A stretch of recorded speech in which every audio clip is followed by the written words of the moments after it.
Halo teman-teman semua, hari ini kita balik lagi ke dapur dan kita mau bikin kue seperti yang kita lihat. Kue yang gak jelas asal-usulnya. Ada yang bilang ini lapis Surabaya, ada juga yang bilang ini lapis Malang, bahkan ada yang bilang ini lapis Mandarin, padahal Mandarin bukan nama tempat tapi nama bahasa. Selamat datang di dapur Sweet Flower, seperti biasa resepnya ditulis di kolom deskripsi. Tapi sebelum videonya dimulai, jangan lupa dipencet dulu tombol subscribe-nya, supaya channel ini bisa terus berkembang dan terus bagi-bagi resep. Inilah bahan-bahannya. 22 butir kuning telur dan 1 telur utuh. Boros juga ya telurnya.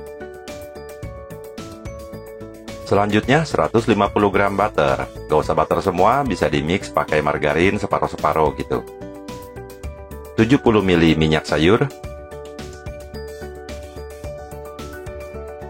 75 gram tepung terigu protein sedang, 7 gram tepung maizena, 150 gram gula pasir, langsung aja disatuin sama 10 gram pengemulsi, 15 gram susu bubuk atau susu tepung, 10 gram susu kental manis, mixer dan oven yang berjalan dengan baik, serta keluarga yang bahagia. Untuk bagian coklatnya, di sini kita pakai gabungan dari pasta coklat dan pasta mocha, supaya wanginya lebih enak. Setelah semua bahannya siap, pastikan diri Anda juga siap, soalnya kalau gagal, bahannya mahal. Langsung aja mulai, pertama-tama kita mixer butter atau campuran dari butter dan margarin. Mixer aja sampai warnanya pucat dan agak mengembang. Jadi, karena jumlah butter sama minyak sayur yang dipakai lumayan banyak, butter ini nggak dicairin kayak bikin kue biasa. Untuk memperkecil resiko adonannya amblas pas butternya dimasukin. Jadi kita kocok aja sampai lembut kayak gini. Selanjutnya kita kocok 23 ayam malang yang belum sempat menetas ini, langsung aja disatuin sama gula pasir dan pengemulsi. Langsung dikocok pakai mixer, jangan pakai sapu, boleh langsung dengan kecepatan tinggi. Proses pengocokan sampai dapat adonan dengan konsistensi yang diinginkan bisa makan waktu sekitar 10-15 menit. Tapi kalau tanpa pengemulsi, proses pengocokan bisa makan waktu lebih lama. Jadi kalau kita suka lihat, ada resep lapis Malang atau lapis Surabaya lembut tanpa pengemulsi, ya itu benar, ya motornya keras amat. Cuman dibutuhkan ketelatenan sama kesabaran yang tinggi, persis seperti kesabaran Anda menunggu jodoh. Kayak gini kira-kira hasilnya, adonannya udah berwarna pucat, terus udah ngembang sampai bolnya nyaris penuh. Kelihatan udah nggak ada gelembung-gelembung yang besar ya, jadi semuanya kelihatan halus dan lembut. Langkah selanjutnya, kita masukin bahan-bahan keringnya, tepung maizena, satuin ke tepung terigu, terus susu bubuk atau susu tepung juga sama, dimasukin aja, disatuin sama tepung terigu. Oh iya, tepung terigu ini sebelumnya udah disaring dulu ya. Kalau udah gitu, boleh langsung kita masukin semua ke dalam adonan yang tadi.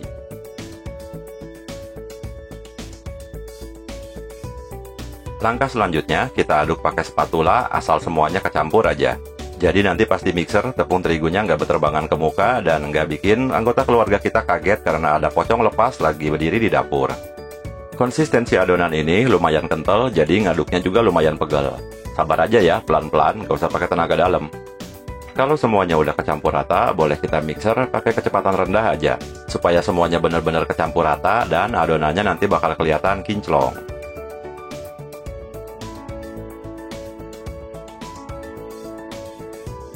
Kayak gini kira-kira hasilnya sudah semuanya kecampur rata.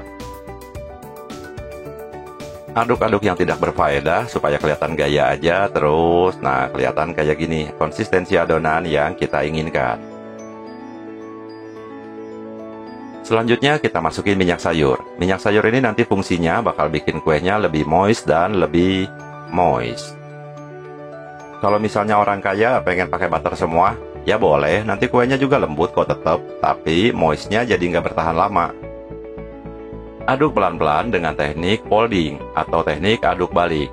Diaduk, terus adonannya dibalik, bukan bolnya. Terus kita masukin lagi sisa minyak sayur tadi.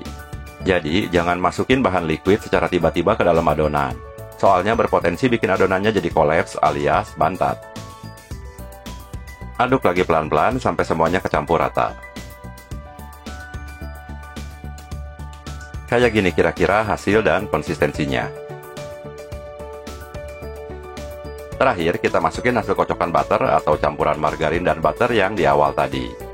Karena perbedaan konsistensinya masih lumayan jauh, jadi kita pakai teknik memancing.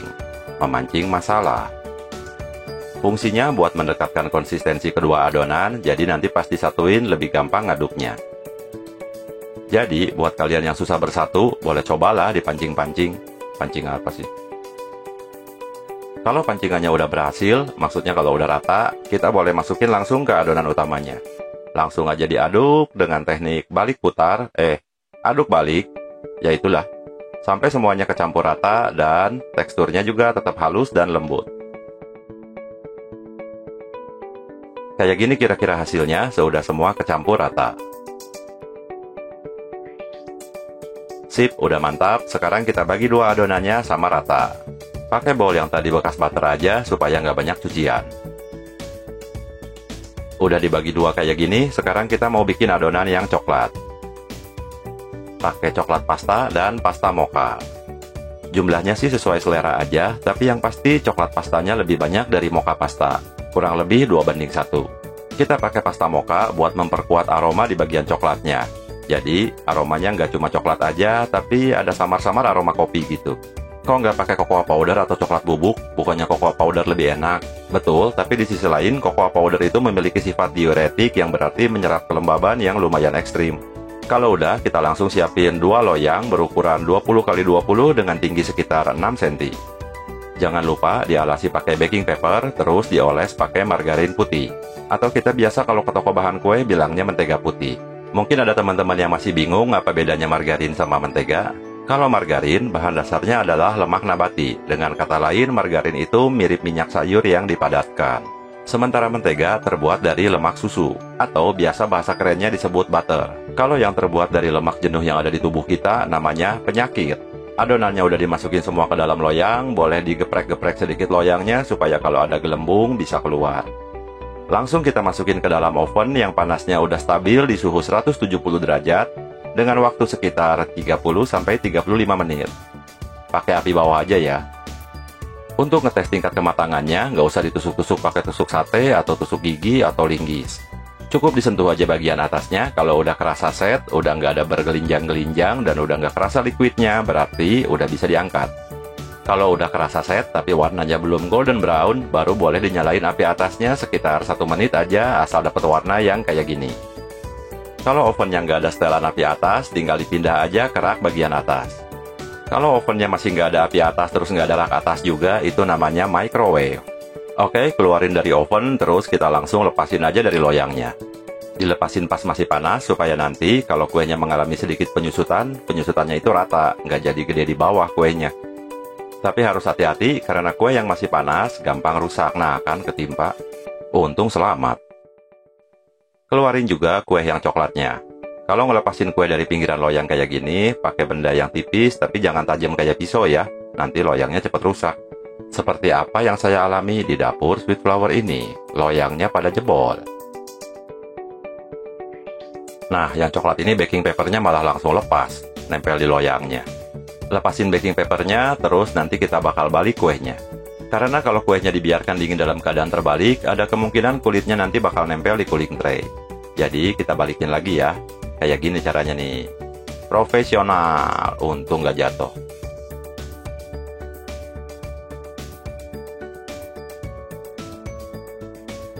Beres, kita biarkan di atas cooling tray sampai suhunya sama dengan suhu ruang.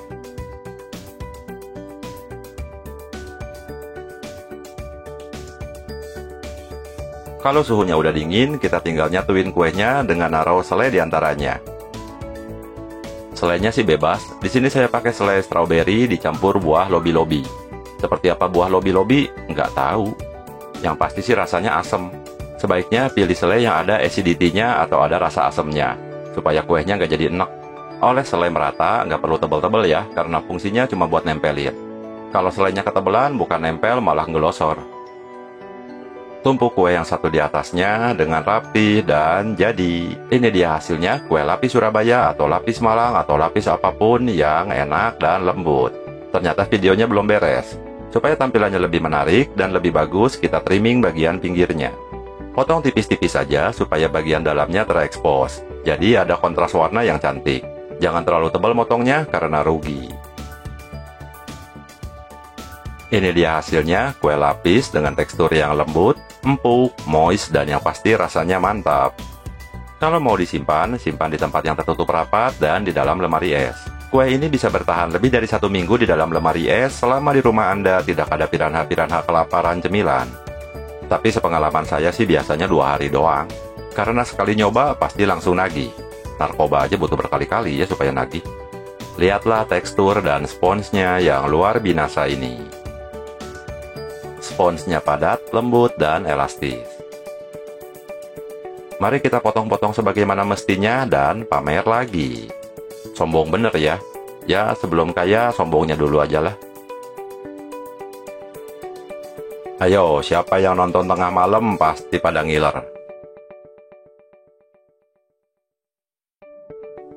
Oke, sampai sini dulu aja videonya. Sampai ketemu di video-video lain dengan resep-resep lain.